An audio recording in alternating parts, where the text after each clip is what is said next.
Voltamos com a entrevista do dia e meu convidado hoje é o arquiteto e empresário Joel Oberher. Joel, prazer em tê-lo no programa. Boa noite, Mirão. Boa noite a quem está nos assistindo. Joel, você tem uma trajetória muito bacana. Você saiu lá do interior como servente de pedreiro e hoje é empresário bem-sucedido, mas no meio disso tudo tem uma faculdade de arquitetura. Como é que foi o teu início de carreira na área de construção?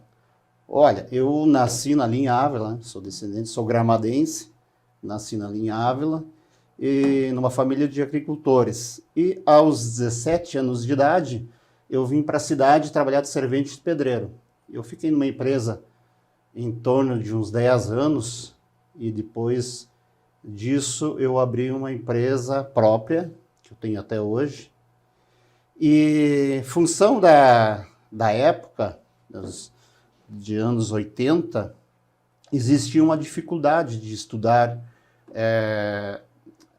Nós tínhamos no local só até o ensino primário, que era até a 4ª série. E aí eu consegui estudar até a 5ª, morando um ano com meu tio Ingo, na linha Araripe. E depois isso eu tive que retornar para ajudar minha família na lavoura. E com 17 anos eu saí e vim trabalhar de servente de pedreiro. Naquela época você já imaginava, tinha um planejamento de onde você queria chegar? Um pouco sim, eu sempre fui meio curioso, vamos dizer assim, em conhecer as coisas e gostava de apreciar as coisas novas, as tendências, e me sobressaí na relação de observações de materiais antigos, por exemplo.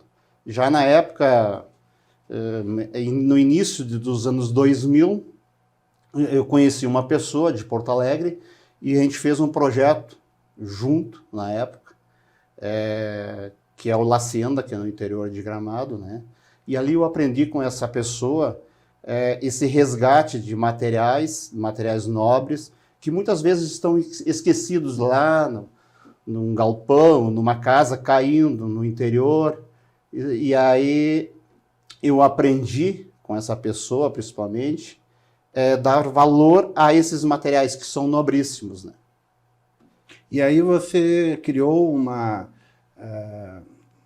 tendência própria, que é a utilização de materiais de demolição em obras, e isso gerou não só o Lacienda, mas outros empreendimentos fantásticos, como é, por exemplo, a Casa Vilfrido, na linha Tapera, que é uma releitura de uma casa antiga, mas que ela mantém a alma, né? Então não é só a utilização do material antigo, mas fazer uma utilização com bom gosto e criando um ambiente com alma. Justamente. Não só a Casa Vilfrido, como também o restaurante em Canela, lá em casa, acho que muitas pessoas conhecem, o restaurante lá em casa também tem todo esse trabalho, essa parte artística empregada naquele ambiente interno, né, daquele restaurante. Tem ali o restaurante Quintanilha também, que foi feito dessa mesma forma. A Casa Vilfrido, que na época eu já conhecia o local, mas na época eu conheci o atual proprietário no local, que tinha adquirido aquelas áreas e não tinha uma função para aquela área. Porque existia uma casa antiga em ruínas parcialmente e que precisava uma intervenção muito grande, né? E ele não sabia nem o que fazer com essa casa. E aí eu tive uma ideia, tive uma ideia de restaurar e ampliar ela para ser uma casa de eventos. Você trabalha muito a parte histórica, por exemplo, as 2 casas da Praça das Etnias são projetos seus. Dá muito trabalho? Olha, sim, existe uma dedicação ímpar, né, nesse tipo de obra que é diferenciada, né? Então, eu sempre sempre eu preciso estar muito mais presente na execução desse tipo de obra, né? Para justamente empregar o material que é nobre no seu devido lugar e da maneira correta. Assim como a Casa Vilfredo, Joel, existe no interior de Gramado muita casa que poderia ser preservada e viabilizada economicamente. Você acredita em algum projeto nesse sentido? Com certeza. A gente tem algumas casas centenárias no interior da cidade que nelas poderiam ser instaladas, por exemplo, cafés coloniais, algumas até beer garden, como existe no Velho Mundo, porque a gente não precisa necessariamente inventar a roda, né? Mas observar o que já deu certo no velho continente, que a gente anda pelos interiores, que é muito parecido com o que a gente tem aqui em Gramado, porém aqui a gente não aproveita esse potencial muitas vezes, e a própria, vamos voltar à Casa Vilfredo, é uma casa que eu já conhecia há muitos anos. Quando eu passava na frente dela, ali naquela rua, ela sempre me chamava atenção pelo potencial dela. E por coincidência eu fui o mentor da reforma e da ampliação dela.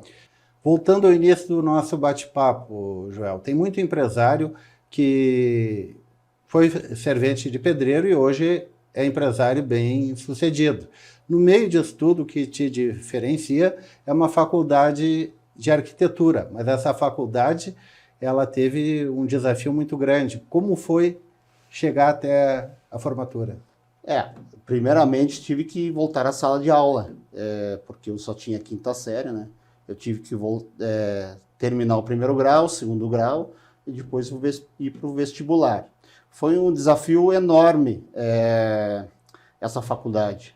Eu demorei 9 anos, porque sendo empresário, muitas vezes a gente não tem o tempo que a gente precisa para uma faculdade, né? Então o tempo foi o meu maior desafio. E a distância, eu sempre ia de carro também, para minimizar o tempo, né? Como minha jornada de trabalho diária, de 9 a 10 horas, e a faculdade começava às 19 em Novo Hamburgo, então eu às 6 horas eu todo dia descia de carro para Novo Hamburgo, durante esses 9 anos. Valeu a pena? Claro, muito. Faria tudo de novo. Arquiteto Joel Oberher, muito obrigado pela entrevista. Obrigado. Este foi o programa Gramado Notícias, que volta amanhã, 7h30, aqui pela Gramado TV e também pelo canal 520 da NET para todo o Rio Grande. Uma boa noite. Gramado Notícias. Oferecimento Sicredi, onde o dinheiro rende um mundo melhor. E sempre bom. Qualidade e economia todo dia.